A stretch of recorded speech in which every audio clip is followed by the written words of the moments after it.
நினைச்சி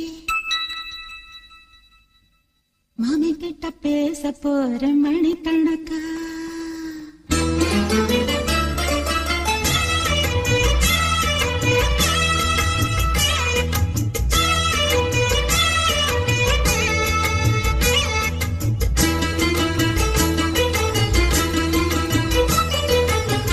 புது வளையல அரைச்சி தொண்டையில தான் நினைச்சி மாமி கிட்ட பேச போற